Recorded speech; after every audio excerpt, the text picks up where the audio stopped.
marine resources all over the world, and particularly in our region, are under serious threat. And that while our marine parks have served us well, we know from the research that we've done, the monitoring that we've been carrying out over the last several decades, that they are not enough to stave off degradation of our marine resources, and particularly our coral reefs. We need to put more sophisticated, more integrated management systems in place. I recognize that the marine parks are very important to us. First, for food supply, because the fish can reproduce there and then go to other areas. Because if we kill all the mommies and daddies, then, or kill all the babies, then where are we going to get the adults and where are we going to get the next generation? And so we have to protect, we have to manage, and I think the marine parks really is all about management of resources. Oh, it's a big difference now. Fish was abundant at them times. You catch what you want to catch and leave and come home. Now it's you have to stay all day together, try to get something to make a few dollars out of. It's kind of difficult when you go out there and you see some of the marine deserts that we currently have. And I know that I was in them 10, 15, 20 years ago, and they were thriving environments. And I'd just like to see us take a little bit better care of the resources that we have. The marine environment is so it's so special, and it's such a, I mean, we have nothing else here to offer the tourists when they come down here besides our environment, whether it's a marine or whether it's a land environment. It's all we have, and we have to really take care of it over a period of time. I remember when the marine parks first came into being about 25 years ago. I was one of those that was not all that convinced that we needed them. Today, I know we do, and we do need more protection.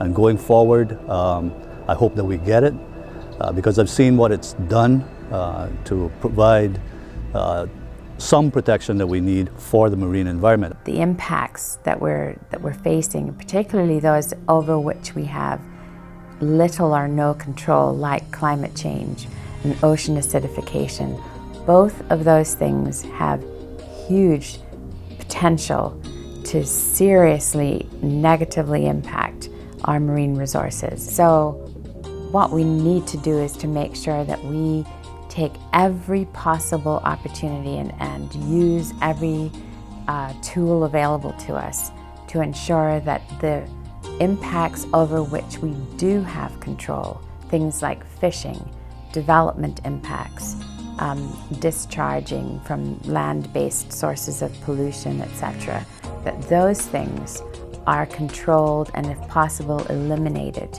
particularly in those areas where which we're setting aside as our protected areas. Let's stop taking the volume of fish that we're currently taking off the reefs, allow these fish to come back to their old numbers, and we'll see a huge increase in the dive tourism, which reflects in our pockets, everybody's. From the taxi driver, the people at the airports, the hoteliers, the restaurants, everyone. This is an economic issue. It's a real dollars and cents issue for all Caymanians to consider. The fish are worth much more for all of us if they're on the reef than on the plate.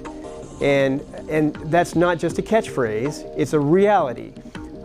We would all be making, cumulatively, millions of dollars per year more today than we are making today if we still had the fish of the early 1980s. My name is Frank Rollstone. I'm the head of wholesale at Cayman Distributors Group. The marine environment is very important to me because I enjoy the marine environment. Every opportunity that I have, I am in the water. So having a clean and healthy marine environment is extremely important to me personally. Why do we support the marine parks? Because it's necessary, very necessary for the things we do there.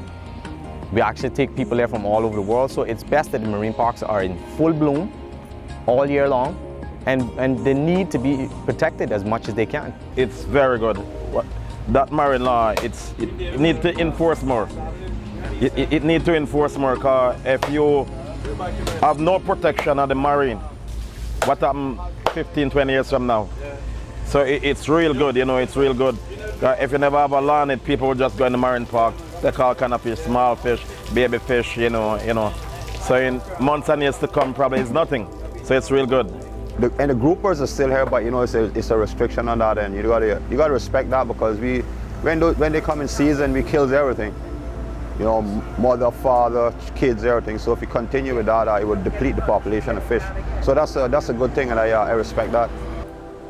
I support the marine parks because all we have to do to own these natural resources and to have these assets at our disposal for other personal business reasons is just protect them. So we don't have to build anything.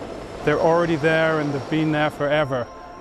We just have to do one simple thing, and all that is just to protect them. In only way working together we could get that even better. But we have to think about the future generations here in Cayman. And I was very fortunate growing up in Cayman to see the marine life the way it was before, and I would love to see that and pass that on to future generations, because we owe it to them. Marine parks are important because that's where the animals can reproduce and flourish. And as they have extras, they go off into the side areas beside the parks and regenerate the populations in other areas around it. They've been proven worldwide to be extremely effective in improving fishing and improving the overall health of the entire island. Cayman is well known because they've protected their reefs so much. We've added moorings and we've reduced fishing. We've done a lot to protect the reefs, and consequently we're in much stronger position than places like Jamaica, where you can barely find a fish that's more than 3 inches long. So we need to understand that those rules were important, and even more rules are needed now to protect it even further. Protecting Cayman's marine environment is important to me personally, because I believe that we all have an obligation to protect the natural environment wherever in the world that we live. I support the efforts of the Department of Environment with the Cayman Islands Marine Parks, both professionally and personally. From a personal level, I've seen the benefits of the marine parks through my lifetime as they were introduced when I was a boy, and I think they need to be expanded upon. I would like my children to be able to enjoy the same benefits that I have growing up in the Cayman Islands as a Caymanian. Professionally, in the capacity of the President of the Cayman Islands Angling Club, we support conservation and responsible angling practices. Cayman Islands has an excellent fishery to offer our visitors and our locals, and it's our duty to protect it and ensure that we can pass it on to future generations. I do think that there are some good news stories. I mean, we have been able to show that our marine protected areas, our marine parks, actually do work. And I think that's good. That's the good news story, that if we do put protected areas in place, we can actually control and mitigate for some of these impacts.